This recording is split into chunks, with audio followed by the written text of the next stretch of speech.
defend the world from the return of the Shadowlands, just as the brave Pharaoh did 5,000 years ago. What's up YouTube, Vintage Yugioh here today, and we're going to do something a little different that I don't normally do here on the channel. We're going to do a little recon on graded cards and kind of the history from current in 2020 all the way back to 2002 with the original sets, and kind of give my thoughts on the future of grading and what I think what sets potentially have potential growth in the future, and kind of what to look out for on what I would look at to want to be able to grade new cards, because a lot of these new sets I would not want to touch with a 10-foot pole. So we're going to start here with Toon Chaos. New rarity, so that encourages collectors to kind of take a second look with the collector's rares. And then you have the nostalgic factor by 1, Toon cards, and 2, just Blackluster Soldier, Stardust Dragon. So you have nostalgic cards, you have the Toon effect, you have bad print quality and limited print run. So you kind of have the perfect storm in this set, in my opinion, with nostalgic factor, bad print quality, and somewhat rare, with collector's rares being 4 per case, and there were 15 collector rares, so you'd have to open, in theory, 4 cases to get all 15 collector rares, so kind of a hard pull rate. So in my opinion, Toon Chaos should have a decent future in PSA graded cards, but that is one of the rare instances here in 2020, because as you see, even though they're kind of rare cards, most cards are going to get 9s and 10s. And that is the major difference that I see people, they'll talk about it just briefly, but the main difference between now and in 2002 or 2005 or 2010 even, people didn't know better back then. They were playing on the playground with the rubber band in their pocket, and they were just damaging cards, and they didn't care because it wasn't a collector's market or an investor's market. They were just playing with the cards because they liked them. So 9 times out of 10, these cards now, they just get pulled straight into sleeves and sent to either be graded, or even if they're played in sleeves, they're not going to get damaged. If they do a little bit, maybe. So 90% of these cards are going to be 9s and 10s. So here we see on the Rise of Duelist, 9s and 10s. So not here. We'll go over to Battles of Legend next. Not a set, and this card right here, 10,000 Dragon, I wouldn't touch it personally. I can see the draw. It's the 10,000th unique card. So there was misconception that there's only 10,000 copies, or I don't know what else, but it's just the 10,000th unique art. So here we see out of 71 graded, we're hitting a 50% clip here on PSA 10s. You can buy this card for $1,000, $1,100, maybe $1,200, and you can sell it for $3,500 to $4,000, and you have a 50% chance to grade a 10. So you buy 4 for $4,000 ungraded, or you can buy 1. It just doesn't make sense. The math here does not make sense. So the print quality was decent. Centering seemed to be the only issue on this card, and it's brand new, so it's going to stay mint, and I just do not see the long-term value in this card. So we're going to go over to Rage of Rob. Only 3 have been graded, and surprisingly, if you can get a PSA 10 copy, I think it is worth the investment, just because print quality. So I kind of have 5 categories I look at. So we've hit print quality in a couple sets already. The print quality on these Ghost Rares is garbage. Scratches on sideways, vertical, horizontal, you name it, there's a scratch.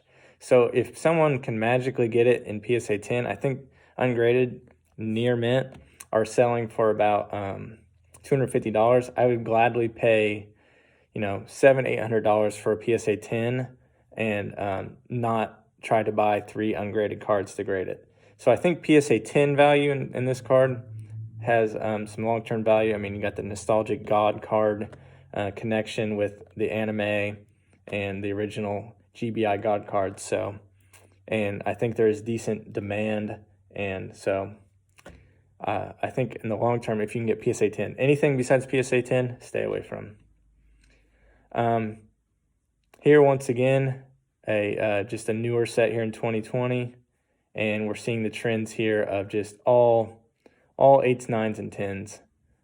So just, and there's no demand. So we have print quality as a category, demand, age, rarity or scarcity, and outside factors, either connection to anime or say a celebrity buys a card or things like that that might affect the value. So in this set here, we just have nothing. The 2019 Gold Sarcophagus 10, 472 cards here have been graded. I think I just showed this because out of 472 cards, 310. So you're over 600, or over 60% of the cards here are getting graded in 10. And I mean, look at this. You got 36 to 8, 24 to 7. I mean, 3 to 1 here. Yeah. I mean, 60% on all these cards. So it just straight out of the pack, straight into a penny sleeve, card saver, PSA, and I mean, they're just staying mint. Cards are not getting graded, 2s, 3s, 4s. It just, the long-term value on a set like this, I just do not see it in graded.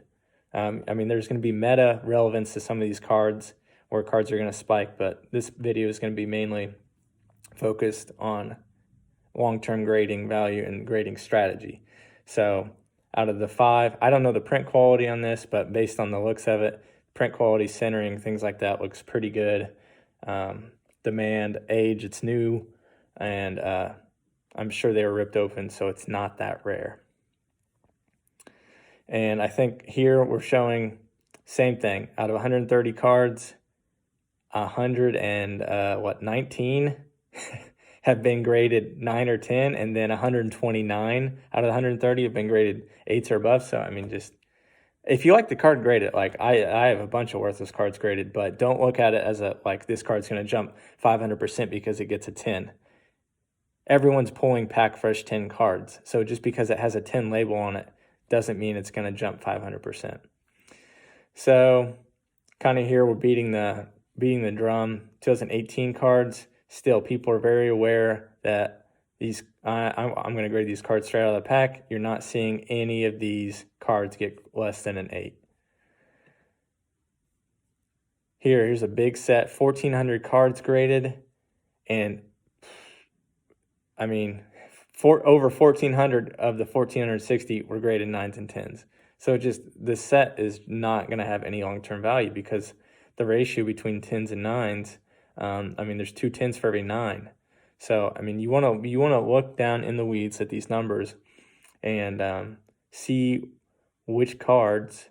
So like here, we have 636 cards. So in Kaiba Mega Pack, the print quality here had to be worse because this is closer to a 1-to-1 ratio on 9s to 10s. And here you got 14-12. You only have 2 to 7 on here. So 1-to-1. So this set looks like it could have a little better potential because the print quality seems to be less, where it was probably off-centered or rough edges in the cutting process.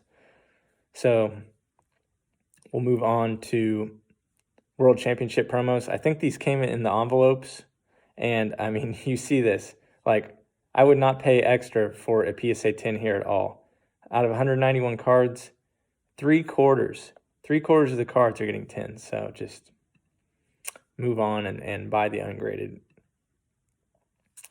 So 2015, Clash of Rebellions, very spread out. So this, if you're like, what kind of set do I want to invest in? This is a good spread here. So if you can find some Gem Mint 10 quality cards of some of the, Red Eyes Black, Flare Dragon, big hitter cards, that's kind of where you want to focus in at, especially with a set like this, because with this many graded, there has to be some interest in the set, and if you can get it in 10, someone that probably graded an 8 or 7 would probably fork up the money at this point to find and pay for that 10 that they couldn't grade. We'll skip over that, kind of beating a dead horse at this point. So here we have way less 10s than 9s and 8s. So premium gold, I think these probably have all the shiny edges. So I think this would probably, the shinier the card, it seems like PSA and BGS just freak out. They don't know how to grade them. So, I mean, you're seeing a lot like 7s here and 8s. So if you can get a Blue Eyes or an old nostalgic card that's been reprinted in a different rarity in a 10, I think they'll still hold value. We'll skip over that. Gold Series, I kind of want to just hit on this with the Ghost Rare. So sets with Ghost Rares, I think most Ghost Rares, especially printed nowadays, are going to hold value because they're printed so poorly, and you're going to get so many 8s and 9s with the scratches. So out of 183, less than 10% of Ghost Rare Blue Eyes have a PSA 10 rating. So I'm not saying go buy Haunted Mine and rip it open, because I've seen plenty of videos where people rip them open and one, don't get a Blue Eyes, or two, they get Blue Eyes that have scratches. But if you own one, or I mean, I know this card has went up a lot in the last 6 months, the year anyway, but if you can magically find one in PSA 10 condition, I think it's got good long-term value, because it is a Ghost Rare of the most iconic card. So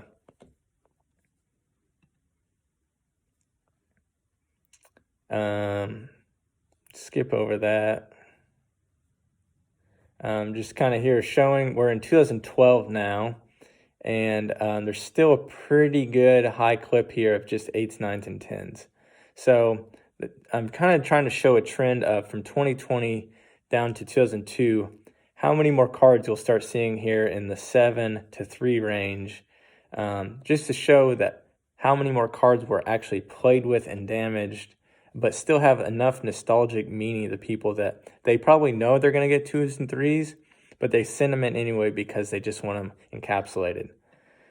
So we're jumping down to 2009 here, Ancient Prophecy, and here we're really jumping off the deep end now, and we're only hitting a quarter. In some of these newer sets in 2018 and 19, we're seeing 60, 70, 80% 10s. Here we're at 25%. So I think anything about 2010 less, we're probably going to start seeing about this ratio, about 25. I think Metal Raiders we might see close to 50%, and I'll hit on that when we get there though. But yeah, so 56 out of 211. Ghost Rares definitely affect this because people crack and resubmit, or just a little defect on these high hitter cards. People still will send it in even though they know it won't get a 10. All right. Same here with Crimson Crisis. We're hitting like 250 here on total population of 10.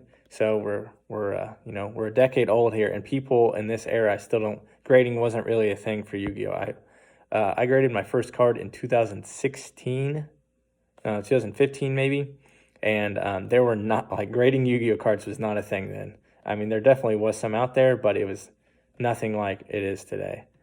So we'll hop into Retro Pack 2, and here we see a lot of 9s and 10s. So this was European exclusive. So that has to do with print quality a little bit. The demand of this set though, you have your Blue Eyes Shining, Dragon Master Knight. I mean, this set was a reprint of all the best cards from the original kind of sets. You got Jinzo, Buster Blader, Thousand Eyes Restrict. So European exclusive. So for rarity, it's rare. It's hard for people in America and really at this point anyone to get their hands on sealed Retro Pack 2. You kind of have the outside connection with Harpy's Pet Dragon related to Blue Eye Shining Dragon related to the movie, Jinzo, Buster Blader. I mean, all these were cards that Yugi and Joey and Pegasus played with. Is all in the anime, so really good connection there. Age, were 11 years old, and with scarcity, it kind of drives the demand in most cases because people want rare things.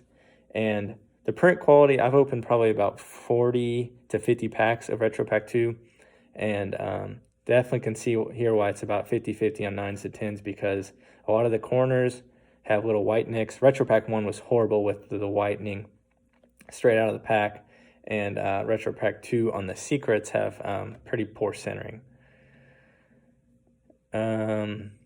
Here, another Ghost set with Stardust Overdrive, hit 30% in 10s.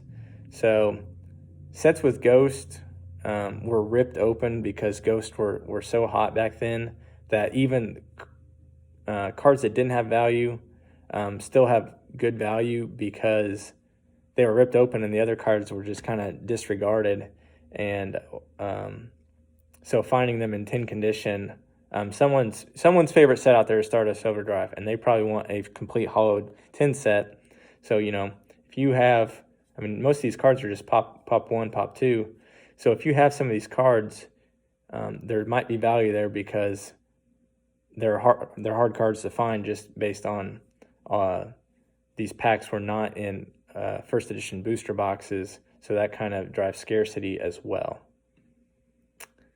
I don't think I really had anything specific about Duelist Pack Kaiba other than just, you got more 9s and 10s. So that's just kind of showing that might be a good set to look at.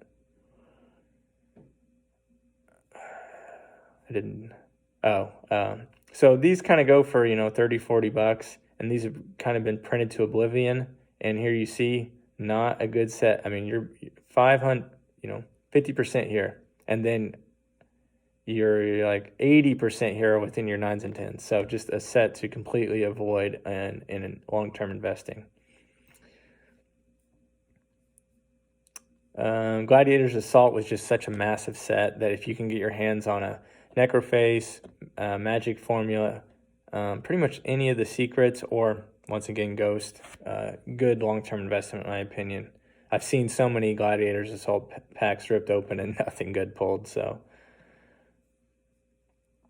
Strike of Neos, Ultimate Rares. This is so we're in the Ultimate Rare era here, and so I think Ultimate Rares they've kind of caught up in the value that I would expect, but just with the stamping and the quality and with the age, just, something to look at for Ultimate Rares. Rainbow Dragon Tactical Evolution was the first Ghost Rare, so I think Rainbow Dragon will always have some good value based on it being the first Ghost Rare, and it has pretty good artwork in my opinion. So we're at about 50-50 here, which is actually pretty high for a Ghost Rare on between 9s and 10s. But then here, you see a 1, you see a 3, a lot of 6s. So still only 36 out of 109. So any Ghost is probably a pretty safe investment. But once again here, 2007 now, you're seeing a lot of here 3s through 7s that you were not seeing in 2018, 2020. So we're in Lost Millennium now, right around 500. Wing Karibo is actually higher in 10s and 9s, which is actually pretty surprising. Oh, sorry, that was super rare. So Ultimate Rare, only 2 Wing Karibos. So here, 2 out of 19 attempts.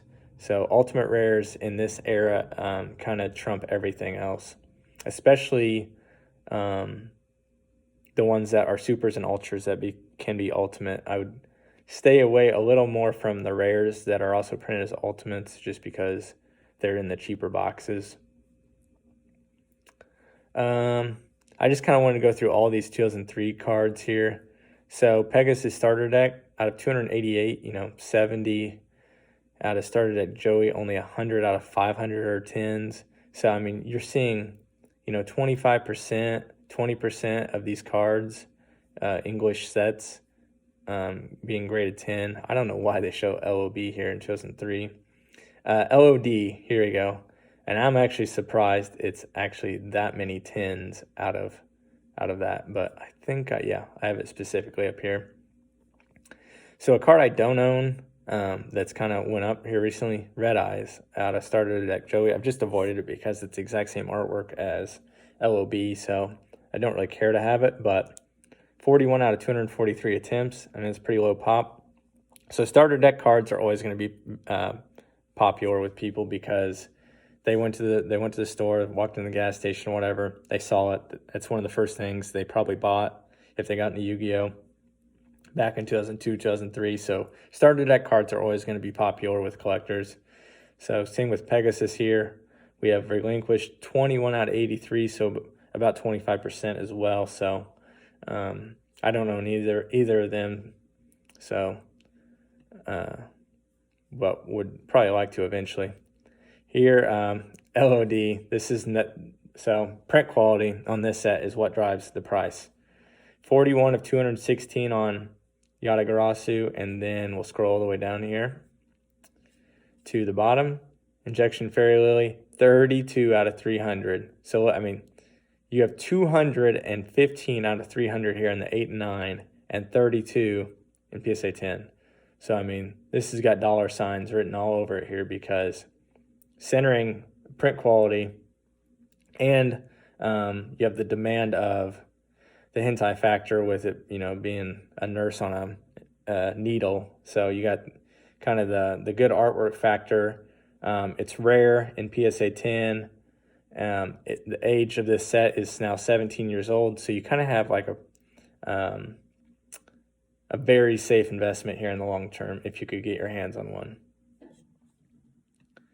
Magician's Force, Dark Magician Girl. Another very attractive artwork. I don't really care. Like, I would not pay extra for it just because it's a girl card. But if you're a girl collector, I could see you paying for it. If you like collecting, like Harpy Lady, like the female character cards, it's a secret rare. Excuse me. It's from a set that no one in their right mind is going to open anymore because the box is so expensive, and the print quality, most of them were tilted or just off-centered in general. So I could see this card going above 10,000 very fast. So we'll get into this probably LOD in this set are 1A, 1B on centering. Out of 56 attempts on a needleworm, 4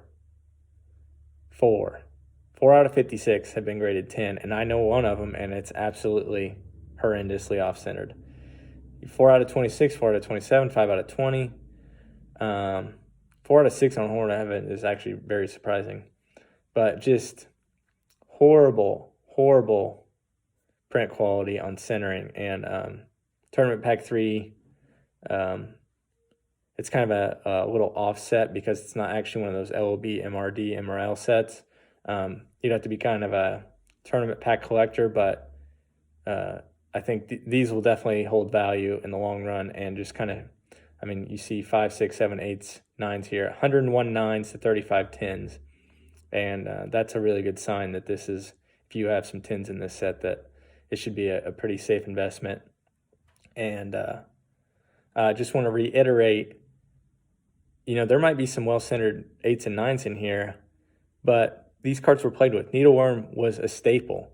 So some card that's a staple now in 2020 is not, they're pulled at such a high rate where even if it's a staple, collectors are still, they might buy an extra copy just to have a really clean copy. There's going to be enough clean copies out there that anything printed with not a limited print run it's just mass produced, and it's just in the long term, maybe in 20 years, but I'm not trying to double my money in 20 years. I'm trying to double my money if I'm trying to invest. I'm trying to double my money in 5 years.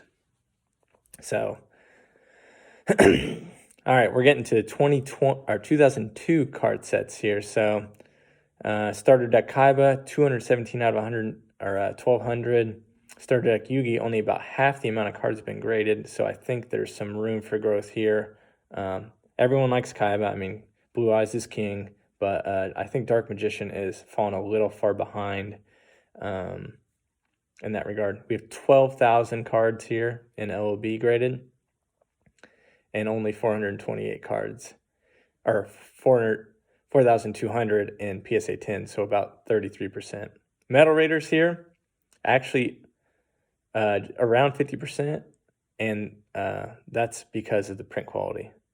So we'll get into that when I get more in depth on the set. Magic Ruler, about 33%. No, a little more than that.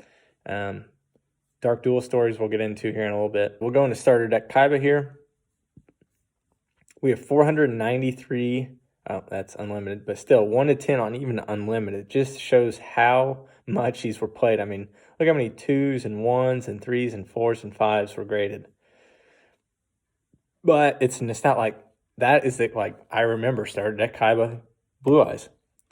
I mean, I'd play in basketball gyms, play on the playground, and just a lot were played with, and people, they want their childhood encapsulated at PSA. So I think there is definitely, I could definitely see this catching up to LOB. I know it. The only thing that I have against it, which outside connection and age and demand might push it over, the rarity aspect. There are a lot of starter deck Kaiba still sealed, and from my experience, the chances of getting a 10 out of a sealed starter deck Kaiba and Yugi is about probably 60%. It only depends on centering. It might even be a little higher, maybe 2 out of 3. But so the rarity, if you had an LOB box and a starter deck Kaiba, you're guaranteed a starter deck Kaiba, Blue Eyes, probably 9 or 10. But if you have an LOB box, you have a 1 in 5 chance of even pulling that LOB Blue Eyes, and then off-centered, edge nicks, I mean, same things that can happen with that starter deck Kaiba, but I think LOB will always be king just because it's not a 1-for-1 chance with starter deck Kaiba, and we'll just go ahead and here and skip to Dark Duel Stories. But this Blue Eyes, 128 are in 10, and this is going to be the rare instance here where you see all these cards have more 10s and 9s, and that's because these video game promos were printed with such a glossy back on them that the print quality was so much higher than normal cards. So once again, I think just demand has driven the price. I think it's like $6,500 right now for a PSA 10. Demand has just taken over the population. Normally a card with this high of a population, there's not 128 people that actively want this card. So the demand will go down and the price will go down. But nostalgic card, really cool prismatic effect. So this is a rare instance with demand, and print demand outweighs the good print quality. If this had bad print quality and, there's only 50 copies, then demand and rarity just skyrocket, and this card goes to 10 or 12,000. So, but yeah, the print quality on these promos, you can definitely tell here in the grade. All right, we'll jump back here to starter deck Yugi, and here we are at 06, 39 out of 170, so less than 20% have PSA 10. So I think this here, I think starter deck Yugi might be one of the next cards to pop. And I can't read some magic orb or anything, but I think this card is due to go up, just because starter deck Kaiba 1A, and then you might have a 1B, 1C with DDS Blue Eyes, but then somewhere in the top 5, you got to have starter deck Yugi Dark Magician. So I think this card in PSA 10 is just due for a correction. And here I wanted to show here on Forbidden Memories, out of 263 cards, 108 have been graded in 10, and once again, that's more than 9 and almost more than 9s and 8s both combined. So just once again wanted to reiterate, the print quality on these cards, on these old promos, is just so good. Another area where I think there could be some more higher prices, these old booster pack tins. And I think that because even there are a decent amount of tins still floating around, sealed tins, but they were at the bottom next to some plastic that you can slide around in. So here, I mean, you're seeing for every 10, there's 2 9s. Lord of D's about more 1-to-1, but B Skull 1-to-4. So there's definitely no guarantee of opening these up and having a PSA 10 quality card. So, and these are nostalgic cards, and they have these are just the secret rare variety of, your LOB Blue Eyes, your MRD Summon Skull, your SDY Dark Magician. So just a different rarity on all these really nostalgic cards. So I could definitely see this area growing. And here's 2003 promos. Just kind of wanted to show here. Out of 1,400 cards, or out of 2,900 cards, we're hitting about 50% on PSA 10s. And I specifically want to show the GBI God cards. Winged Dragon of Ra, 202 PSA 10s to 54 PSA 9s. I mean, that is insane. So just the print quality, once again, was really good, and demand is greater than print quality in this card. Not as much as the DDS Blue Eyes, but you got the outside connection to the show. Age, I mean, we're approaching almost 20 years for these cards, which is insane to say. Print quality was good, but demand is greater, and the other categories that I kind of gauge off of were greater than the good print quality. Okay, so MRD, this card was the set was notoriously well centered, so I think that's why we see so many 10s here. The print quality, great, but you got Gate Guardian, you got Time Wizard, you got Summon Skull, you got B Skull, Mirror Force. I mean, in my opinion, this is the best set ever printed. 144 cards from Gate Guardian to 1,000 Dragon. And here, the outside connection to the show and just nostalgic purposes, once again, trumps print quality. So you have high demand, you got old age. There is some rarity on some of these cards with lower population. And just overall, I don't think you can go wrong with this set. It has went up probably almost 100% here in the last 6 months to a year. But I still think it's a safe market to be in. And I don't want to talk about this purely from an investment. I mean, I got into this not even thinking about my collection being what it is. So I love the cards that I have, and people ask me if stuff's for sale every day, and it would be if it was about the money for me, but it's not, and I've resisted pretty well. There might be a magic number one day, but I haven't hit it yet. So Blue Eyes Toon has kind of seen a resurgence. 119 out of 281. Another well-printed set. 40 out of 71, over 50%. Spellbinding Circle, I think, has some room to grow. But overall, Magic Ruler was an overprinted set. And if you had to invest in LOB, MRL, MRD, or Pharaoh Servant, I would skip MRL. We're going to get into some tournament pack 1s. 24 out of 62. Mechanical Chaser was 1 out of every 108 packs. And I think a box of 20 packs now goes for about 2,000 to 3,000. So I don't think any more pack fresh Mechanical Chasers are being pulled. But, there could be some in a binder somewhere, I'm sure. But once again, kind of a smaller market here with tournament pack 1. But there's definitely, about a third, it seems like, of the hollows have been graded 10. So TP Ultras are a pretty safe bet. And same here with tournament pack 2. We only have 22 of 73 on Morphing Jar. And it seems like the other supers have kind of been stagnant, which they're 1 out every 18 packs, but to get a specific one, you'd take that times 4, so you'd be 1 out of every 72 packs. So, still pretty hard to pull. And then Pharaoh's Servant, only about 1 in every 3 cards are graded PSA 10s, and that has to do with print quality. So Pharaoh's Servant, LON was pretty good, and then LOD. So those two sets kind of just very off-centered. So Jinzo, about between 1 in 4 and 1 in 5 are only in PSA 10. So that card will definitely, it's got bad print quality. The demand is high because it was a Joey Battle City card, age 18 years old.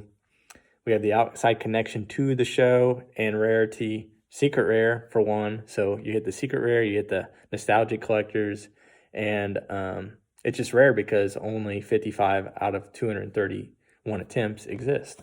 So a lot of the ultras in this set, let's see if we can find what is Thousand Eyes Restrict, 27 out of 104. So very hard card to find in PSA 10. And then there are, let's see, Legendary Fisherman, 28 out of 98. So the ultras in the set have some pretty good potential. So that was all I kind of wanted to show, kind of taking us a timeline from 2020 to 2002. And I kind of want to show here, like, you're not seeing these numbers in newer sets. And it's clear as day to me, it's because people didn't know back then that these cards were going to be worth what they are now. They were ripping them open, playing with them with no sleeves, and there's just not that many. Like, people say, "Oh, this card's only a pop 1, and it's, you know, it was printed in 2018." Yeah, but there's also no demand, and there's just no value tied to it. Or 100 could get sent to PSA tomorrow that are just sitting in people's binders in mint condition. There's not, I mean, there might be 50 mint Jinzos floating around in some many people's binders, but there's definitely a plethora of many copies of new 2020. Probably anything, I would say 2017 or beyond, unless it's something very special, you know, a ghost rare or something like that. It's not worth the long-term risk for me when GX era and original LOB through AST it's known that stuff's not going to get opened, or if it is, it's going to cost that guy an arm and a leg. And even then, there's no guarantee of what they're going to pull. And, you know, even a LOB Blue Eyes jumps by 1. That's not changing the price of that card at all. Even if 10 were found, I don't think it would really do much. But just if you're trying to see if a card is worth investing or you know, worth grading, look at print quality. I mean, there could be a new set that has a horrible print quality. Like Toon Chaos, I think, is the best example of new stuff that I think has good potential because the print quality was bad. The overall demand of the set was good. It sold out. You got the somewhat outside connection because they're Toon cards, and then it was a reprint of like Blackluster Soldier, Stardust. So really nostalgic cards, and a new rarity with the collector rare. So I think that's about as been a good example as any. But still, I mean, most of the cards were pack fresh with a little print quality issue. But I've rambled enough, I think, to kind of really hopefully hit the head here that, you know, 2002, 2003 cards, there's definitely a reason they have the value here, because out of 2,500 cards, only a third of them are getting graded in PSA 10, where in 2018 and beyond, over 50% of the cards you send in are going to get 10s because they're straight out of the pack. So hopefully you guys enjoyed this little different video from me, and hopefully if you're trying to go to sleep, I put you to sleep, or if you were trying to learn something, that you learned something from me. So if you guys want to see other videos kind of like this, where maybe I do a market watch or something like that, let me know in the comments. Hope you guys enjoyed sticking with me here for, you know, 38, 40 minutes, whatever it's going to be. And we'll look forward to reading your comments. And as always, thanks for watching.